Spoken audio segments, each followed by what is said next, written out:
My mother-in-law and my mother went to elementary, middle, and high school together. They knew each other, but they weren't close friends, so they rarely spoke to each other. That's what I heard. My now husband, Logan, proposed to me last year. But shortly after that, my father's company went bankrupt. My mother-in-law hated my mother, but she still reluctantly allowed the marriage because my father was the president of the company.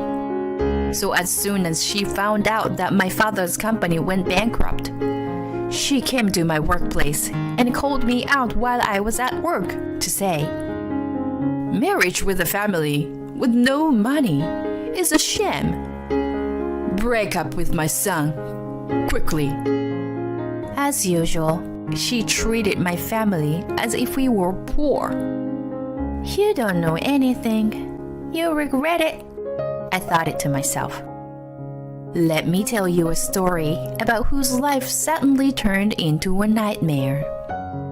I am Naomi, 28 years old. I work as a pharmacist at a dispensary near my parents' house. I spent 6 years at my university pharmacy school. I came back to my hometown to become a licensed pharmacist. My husband was one of my classmates in high school. After graduating from high school, like most of us do, we went our separate ways. When I came back to my hometown during my vacation, he had just returned from college as well, and we met again.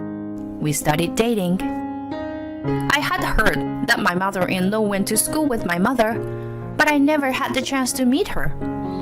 So I didn't think anything of it, but she wasn't the same.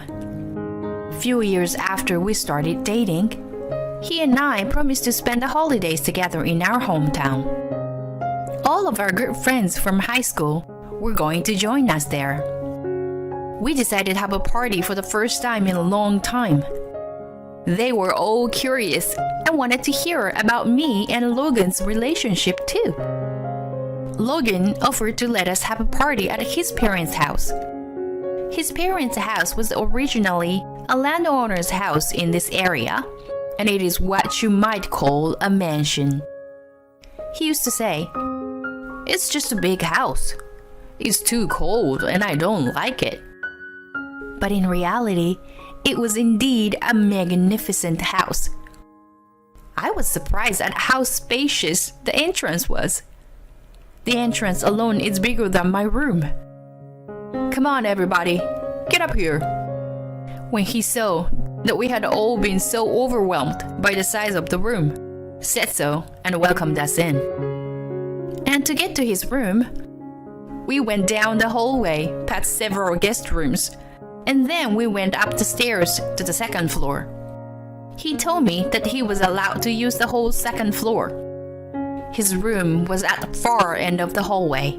There was a sofa and a big TV. On the other side, there was a bed and a desk. It was much larger than what you would think of when you hear the word his room. There is no comparison. Logan even ordered catering for us, and we all had a nice chat and enjoyed the party. After a while, I asked to use the bathroom. He followed me because it was downstairs. "Your house is gorgeous and huge. I could get lost." "Yeah, it's huge, but cold and uncomfortable to live in." "Wow, they look expensive too." I peeked into what looked like a big vase on a shelf by the hallway. Then all of a sudden, Don't touch them. Poor people like you shouldn't." I was surprised to hear her loud voice, and it was my mother-in-law. "If a poor person touches it and breaks it, you can't pay for it, can you?" "Well, I didn't break anything." "Mom, she was just looking at it. What's wrong with you?" "There's nothing wrong with me. I'm saying this for the poor girl. She is tall, slender, and beautiful. but she had a wrinkle between her eyebrows and she looks very scary. What do you mean poor? Naomi is not poor. So, she's Watson's daughter after all. My mother-in-law said so, with a horrified look on her face. She looks poor. If she steals anything from our house, we won't approve of it. What are you talking about? Naomi would never do such a thing. With that, my mother-in-law went back down the hall. It seemed that my mother-in-law did not like my mother. After the party, I went back to my parents' house and asked my mother about my mother-in-law. She told me a story that I never expected to hear. My grandmother, my mother's father, had failed in business before she was enough to go to school. He had come here from New York to escape with his family after his business failed. Grandpa worked as a delivery man for a liquor store. He managed to support the family by working there for years. So as a child, when my mother tore shoes, she couldn't even ask her parents to buy her a new pair. But Grandpa worked hard and was able to run his own liquor store. That was Watson's Liquor, which my father has now taken over. My mother-in-law was the one who bullied my mother for her poverty. It smells bad in here, doesn't it? Oh, that's the smell of poverty. Stay away from me. I'll get sick. She used to say things like that to my mother. My mother-in-law was the daughter of a rich family. She was always surrounded by a lot of people, but they were just bribed by her money. My mother-in-law and her cronies always would pick on my mother, ignore her, and harass her. My mother-in-law had a crush on this boy who was in their class. She always gave him toys and sweets. One day, however, my mother-in-law was picking on my mother, as she always was. Where did you get that sweater? It's so tacky. Then the boy found out my mother-in-law teasing my mother. Hey, stop it. Don't you do such a thing. You're always picking on her and isolating her from the other guys. She was such a jerk. Everyone said so. No, I don't. Let's get out of here. Come on, follow me. Oh, okay. After that, she stopped being mean to my mother. My mother-in-law went to school with my mother all through elementary, middle, and high school. She never spoke to my mother. I see. It's a long-standing grudge from elementary school. After a while, Logan and I continued our relationship, and he proposed to me on my birthday last year. Every time I saw my mother-in-law, she kept calling me a poor girl or a thieving cat. I try not to pay much attention to it. After graduating from a university, he returned to his hometown and joined a major company. However, he had studied business management at a university and had always wanted to start his own business. While working for a company, he has been steadily building a network of his contacts for his future. Of course, I could think of no one else to marry but him. However, right after we registered our marriage, my father's company, Watson's Liquor, went bankrupt. My mother-in-law hated my mother, but she still reluctantly allowed the marriage because my father was the president of the company. So as soon as she found out that my father's company went bankrupt, she came to my workplace and called me out while I was at work to say, "Marriage with a family with no money is a sham. Break up with my son. Quickly." As usual, she treated my family as if we were poor. You don't know anything. You regret it, I thought to myself. The truth is, my father's company went bankrupt, but it was because my father wanted to start a new business that could make the local community more prosperous. The company was originally a grocery store that mainly sold alcoholic beverages. But he wanted to create a company that would focus more on local products and also spread them to other countries. So even though the company went bankrupt, it did not mean that things were not going well. It would have been difficult to have a proper meeting for the two families together, because my mother-in-law would have interfered at every turn. So we decided to skip the wedding ceremony and registered our marriage for the time being. My family liked Logan, and we often gathered to have dinner together. On my mother's birthday, I booked a best-known Italian restaurant in the area.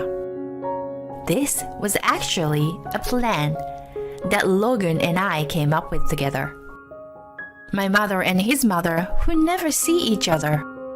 The plan was to coincidentally meet the two. Yes, Logan was going to bring his mother to this restaurant. My mother and I were seated by the window, which was the largest table in the restaurant. My father used to frequent this restaurant, and so did my mother and I, and the staff knows as well. Logan and my mother-in-law were seated next to us at the very back by the kitchen. They arrived just as we are finishing our appetizers.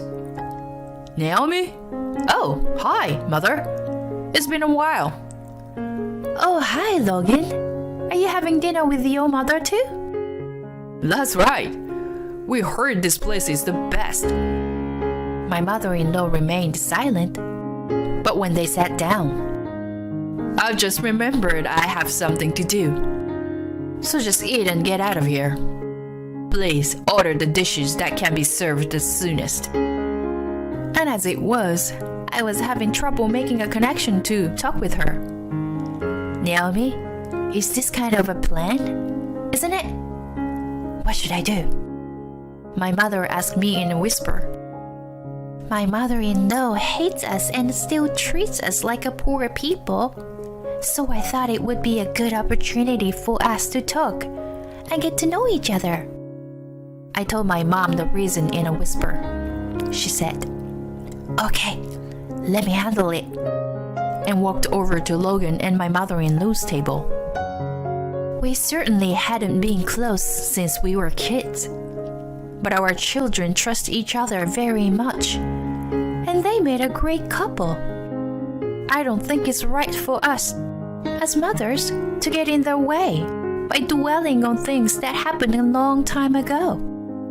Why don't we try to be friends again? Dwell on our past? What are you talking about? I'm selective about who I talk to or make friends with.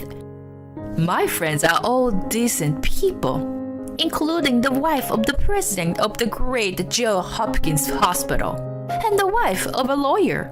I don't want poor people like you. It was a long time ago that I was poor. Now I can live a normal life. I'm saying I don't feel the need to deal with people who are normal. My mother did her best. It didn't change my mother-in-law's mind or her attitude. As for the wife of the director of Johns Hopkins Hospital, my mother-in-law bragged about, Dr. Hopkins had invested in my father's new company. My father and Dr. Hopkins were classmates at the top school around here.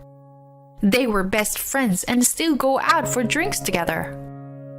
My father's other best friend, Mr. Moore, is also a friend at the same school. He is the president of a big electronics franchise store. The three of them often go golfing together. Moreover, Logan's father works for Mr. Moore's company. My mother-in-law does not know this. One day, my mother-in-law and her friends had lunch at the hotel. My mother joined them for the first time. Dr. Hopkins' wife introduced my mother to everyone. This is Mrs. Watson, the wife of my husband's best friend. I hope you all get along well with her. My mother told me later that my mother-in-law was very surprised. My mother told my father that my mother-in-law didn't think well of our marriage and was disturbing. He contacted his best friend, Dr. Hopkins, and asked his wife to cooperate with him.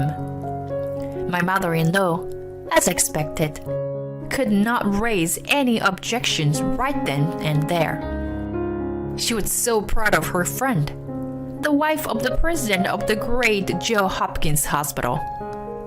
Of all people, to introduce a classmate whom she hated for a long time.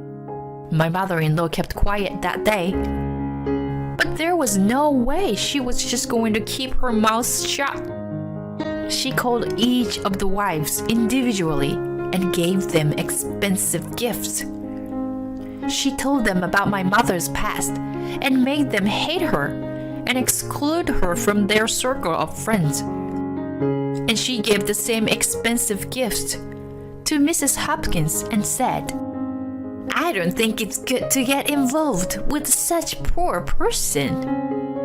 I had no idea you were this vile.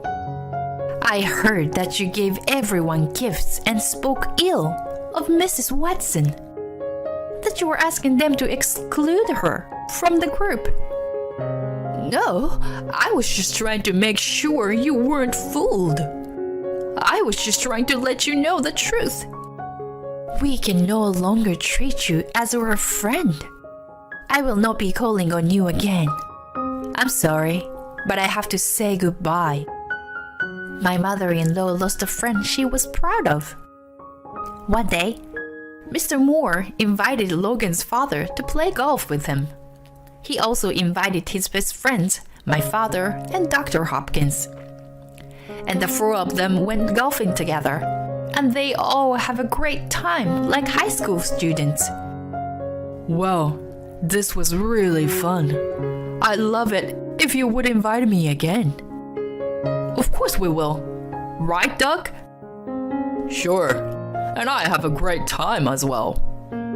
I'm thinking of going overseas to play golf next time. Wanna come? Yes, I'd love to join you. Logan's father went home that day in a very good mood. He is usually a quiet person, but that day he couldn't help but tell his wife how happy he was. They were such nice, cool people, and it was so much fun. Huh? So what? I don't have time to listen to your happy stories. All she could think about was how she was going to lose her friend and the huge debt she had spent on gifts. You are always in a bad mood, and you are a disgusting woman. You make me feel bad when I'm with you. I've reached the end of my rope, and I'm getting a divorce. Divorce? What nonsense! You were divorcing me? Don't be silly. You are alone. You have no one. What would you do without me? I've got friends. Stop disrespecting me. I've had enough. You serious? No way. And my mother-in-law got divorced and kicked out of the house. Her rich friends, of whom she was so proud, cut her off. All that was left were the debts she spent on gifts. She had secretly borrowed the money on her own. Logan and I continued to enjoy our newlywed life as husband and wife. We bought a house together. He told me that he wanted a house that was moderately spacious and warm. Now my parents and Logan's father are visiting us in our new house. This house will surely be a place where the family will make many memories together. Is there anything in the world that should be a higher priority than one's own family? Listen to the story of one man who puts his own convenience and feelings first and ended up in a pitiful way. My name is Leah. I'm a 35-year-old housewife, busy every day working part-time, doing housework, and raising a child. My husband Joshua is an ordinary office worker, and we have our 4-year-old daughter Zoe. She is our princess. My daughter is growing up well, and I feel like we have a perfect life together. Our marriage is relatively happy, and I have no complaints about my husband. I thought that our days would continue to be peaceful.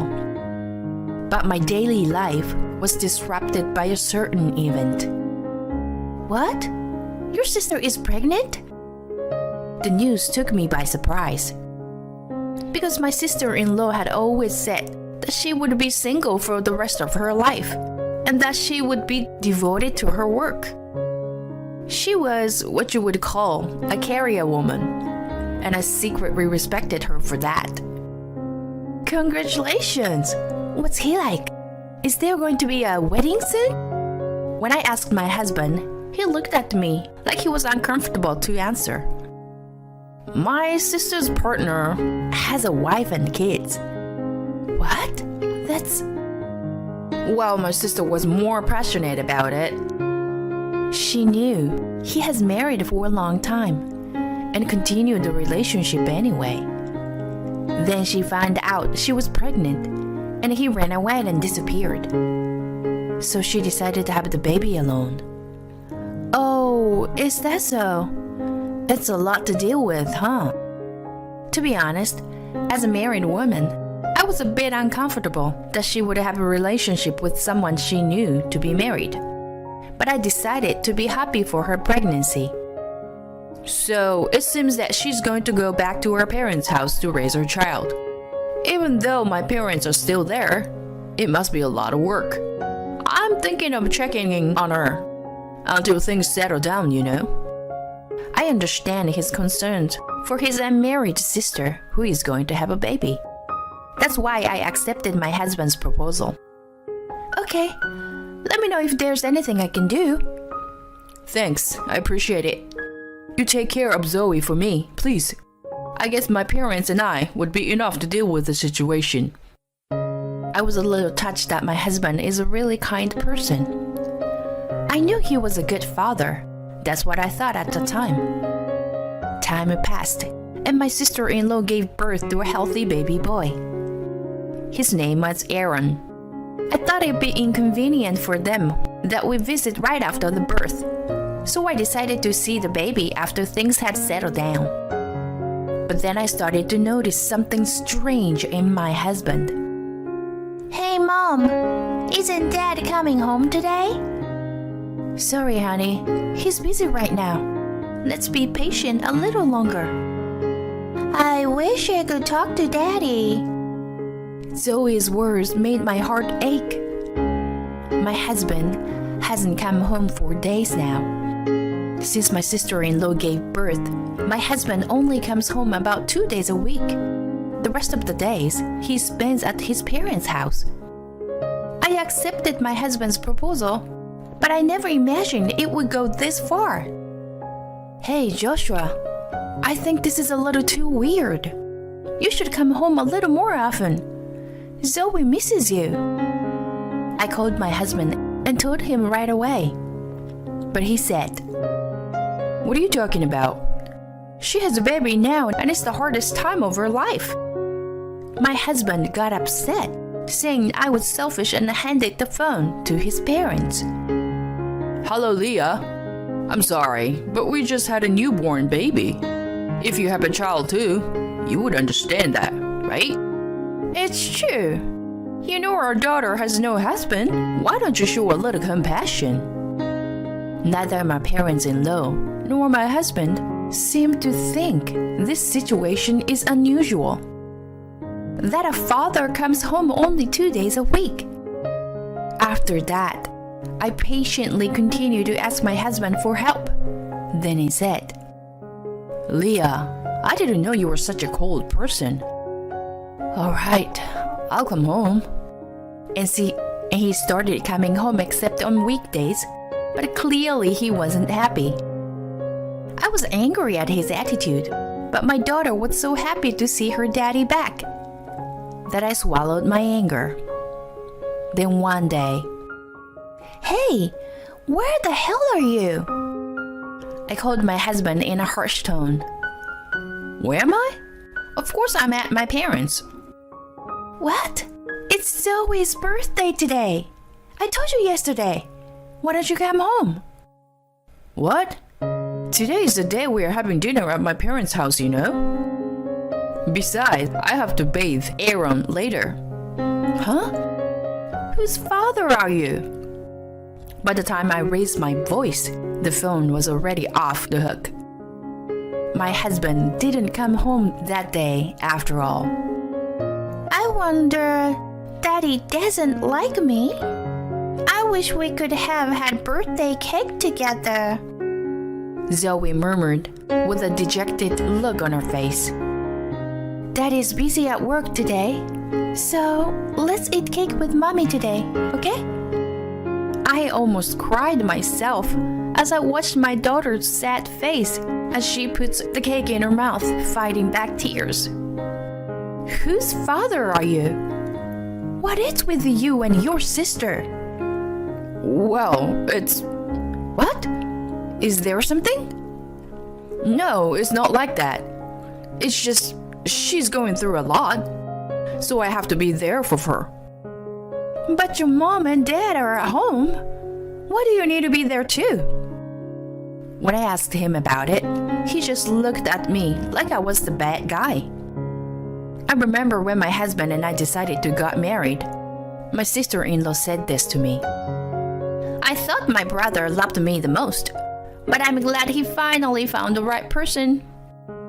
At the time, I just thought my sister-in-law was a wonderful, independent career woman and thought they care for each other deeply as a brother and a sister. But isn't that all? My suspicion grew. Some time passed, and Aaron turned 1 year old. We decided to have a birthday party at my parents-in-law's house. To be honest, I didn't want to go. "Is Aaron getting bigger? I want to play with him," my daughter said so innocently. And it's her cousin's birthday, so I decided to take her to the party. "Let's celebrate Aaron's birthday with the whole family," my husband said. You weren't there for Zoe's birthday. I remembered how she was sad that day, but said nothing. On the day of the party, we dressed Zoe in her favorite dress and left for my in-laws' house. My husband had gone back to his parents-in-law's house the day before, so it was just me and Zoe. After a year of this lifestyle, it had become the norm.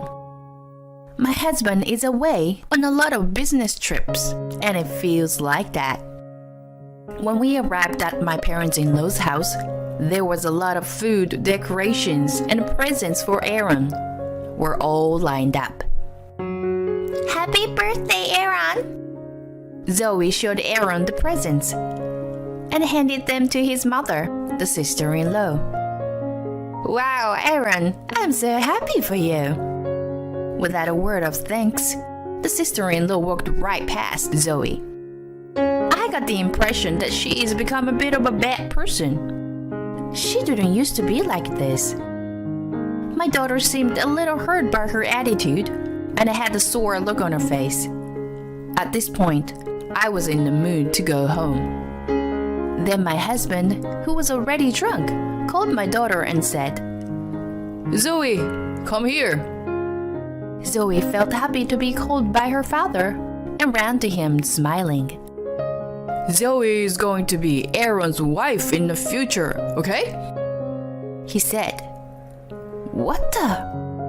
I was about to say something, but my daughter replied, "No, I am going to marry William." "William? Who's that?" "William? He's my friend from preschool. He's smart and cool. I like William." Zoe said this and tried to tell him what happened at the preschool. Then, my husband suddenly, "No, you were going to marry Aaron. Don't think about anything else." He yelled at her like a crazy person. I couldn't help but storm over to my husband. "Hey, what are you saying? Zoe is scared." "You, Leah, you should at least discipline your daughter. She can't have a boyfriend."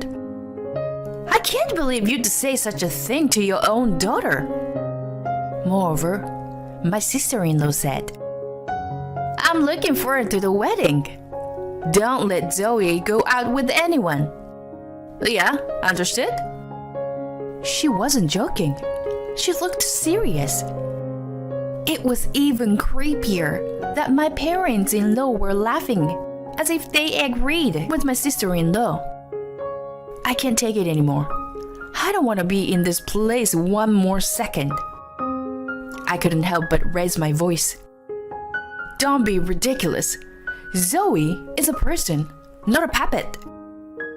I took my daughter by the hand and left my parents-in-law's house. She's never had a grown man yell at her like that before, and she was sobbing her eyes out. "That's not Daddy. That's not Daddy. That's not Daddy. Right, Mommy?" I hugged her tight and made up my mind. I don't need him. He's a lousy husband and father. I took immediate action. To protect my daughter, I decided that she and I would stay with my parents for a while. Finally, about 2 weeks after we separated, I received a call from my husband. "Hey, where are you?" I didn't have to answer that question. "What do you want?" I can't believe he found out we'd move out after 2 weeks. I guess that means he didn't come home at all. After all, he doesn't care about me or our daughter. "What's wrong with you? How's Zoe?" My husband asked impatiently. I don't have to answer that question either. Bye. With that, I hang up the phone. I wanted to avoid any contact between Zoe and my husband for a while, so I didn't tell him where we were. But then, he started contacting me every day. "Come on, Leah. Tell me where you are. I need to see Zoe. We are family. Being separate from each other is not right." And when I wouldn't tell him where we were, he finally exploded in anger. "Don't turn Zoe around for your reasons. Who are you to tell me what to do?" He was so selfish that I got angry and yelled at him over the phone. "If you were going to talk like that, you might as well come here. I'll give you the facts." When I told my husband that I was staying at my parents' house, he visited me right away that weekend. When Zoe saw my husband, she quickly hid behind me. He was shocked by her reaction. "Zoe, hey, it's Daddy. What's wrong?" "I don't like you. You scare me. I want Mommy. Mommy only." She grabbed my clothes and wouldn't let go.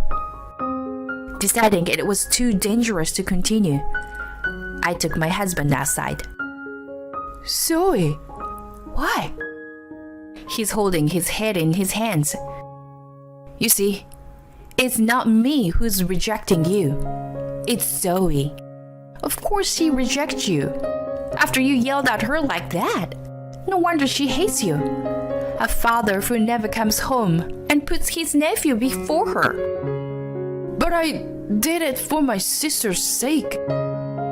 "Whose father are you? What is your sister to you?" My husband is silent. I asked my parents to take care of my daughter for now and decided to go to a nearby coffee shop to talk with my husband about the future. As soon as I got to the table, I presented the divorce papers to my husband. He looked at me with a stunned expression on his face. "Please, divorce me. I want to get away from you, and so does Zoe. I only wanted to do it for my sister. I thought you and Zoe would understand. I don't understand what he's saying anymore. Why do we have to go along with your selfishness? I came down hard on my husband, demanding to know what he had been doing and saying. I could have laughed it off if you had joked about Zoe becoming Aaron's wife, but you yelled at her and never apologized. Do you have any idea how much it hurt Zoe and how much she cried? You are always talking about yourself. I ask you again, what does your sister mean to you? She doesn't seem like just a sister to me. Then, my husband began to whisper the truth. My husband and his sister were really close. They traveled together to hot springs and overseas, sent each other presents to each other's birthdays, and they always shared a room together at home. When my sister-in-law found out that my husband and I were getting married, she told me that she thought my brother loved her the most. I knew it was to be expected, but they were siblings with an unusual and extraordinary emotional connection. I don't have a relationship with her, but I love her. I love her as a person, and I love her as a sister. So when I found out that she was going to have a baby without being married, I wanted to help her. Having Aaron and Zoe get married was my husband and sister-in-law's idea.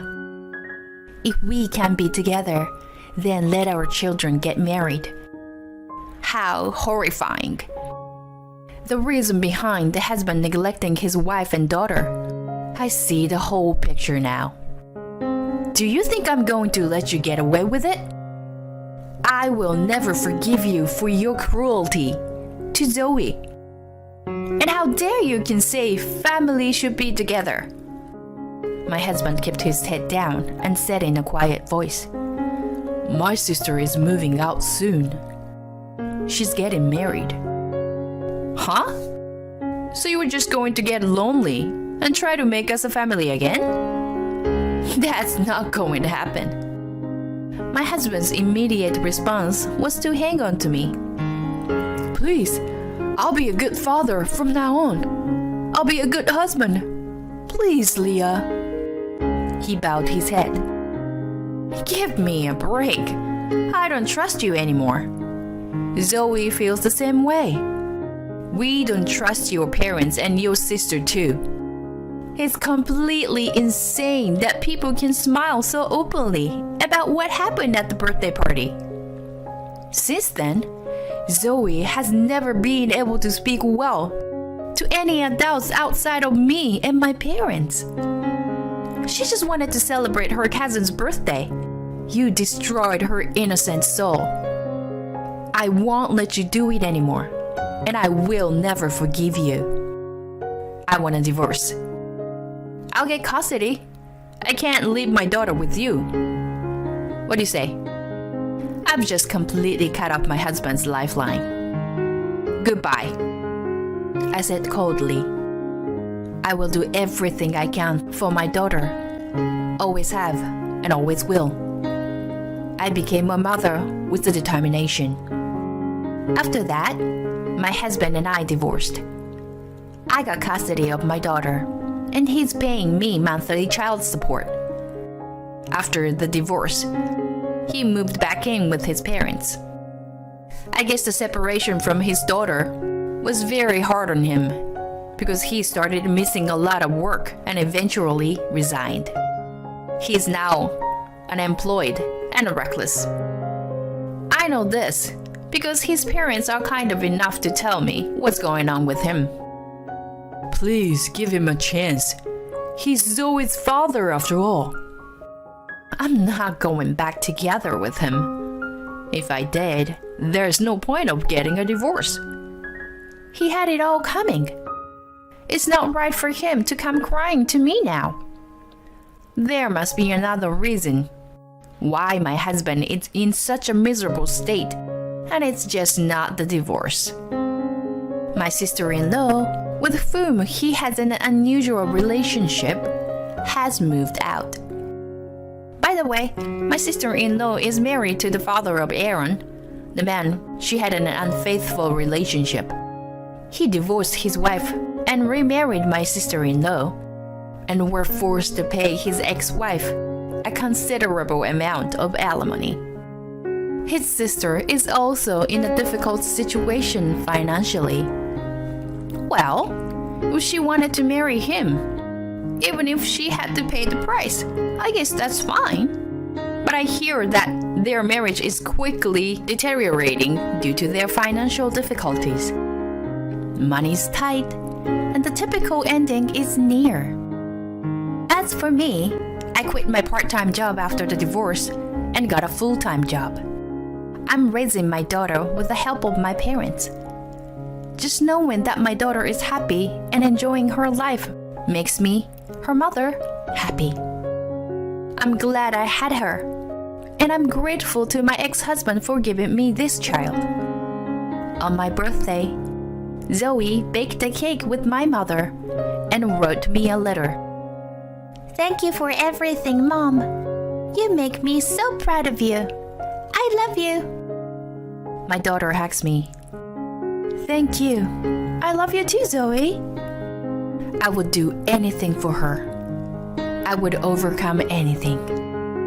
A mother cannot rest to protect her daughter's smile.